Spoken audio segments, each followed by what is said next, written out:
બજારમાં લીલી ને કાળી દ્રાક્ષ ખૂબ આવે છે. પેસ્ટિસાઇડ્સ બહુ હોય છે, દવા છાંટેલી હોય છે. સરખી રીતે સાફ ના કરો તો ગળું તરત જ પકડાઈ જાય છે. દ્રાક્ષમાં વિટામિન સી અને ફાઇબર ખૂબ પ્રમાણમાં હોય છે. પાણીનો ભાગ ખૂબ પ્રમાણમાં હોય છે.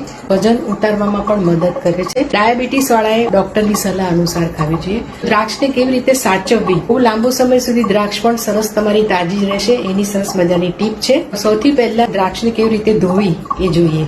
ઊંડા વાસણમાં પાણી લેવાનું છે. હવે એમાં દ્રાક્ષ ઉમેરી દઈએ છીએ. 500 ગ્રામ દ્રાક્ષ છે. હું 1 ટેબલ સ્પૂન જેવું મીઠું નાખું છું. મીઠાની અવેજીમાં તમે સોડા બાય કાર પણ ઉમેરી શકો છો, જેને સાજીના ફૂલ કહેવામાં આવે છે. Bicarbonate of soda. Vinegar પણ ઉમેરે છે. વિનેગર અને સોડા કરતા મીઠું વધારે હિતાવહ છે, કારણ કે નડતું પણ નથી. એટલીસ્ટ 1 કલાક પાણીમાં ડુબાડી રાખવાની છે. લગભગ 1 કલાક જેવું થઈ ગયું છે. દ્રાક્ષ જ્યારે કોરી થઈ જાય ત્યારે એને આમ તોડવાની નથી. તોડીને તમે મૂકશો તો એ ઝડપથી ખરાબ થશે. ઝુમખા સાથે જ તમારે ફ્રીજમાં કે બહાર રાખવાની છે. બહાર રાખો તો ઉપર મલમલનું કપડું ઢાંકીને રાખવું, જેથી જીવાત ન થાય. આ ડાળખામાંથી તમે જુદી કરશો તો તરત જ અહીંયાથી પીળી થવા માંડશે અથવા કાળી થવા માંડશે અને દ્રાક્ષ ઝડપથી બગડી જશે. આ ટ્રાય કરી જોજો. હું આવી રીતે રાખું છું.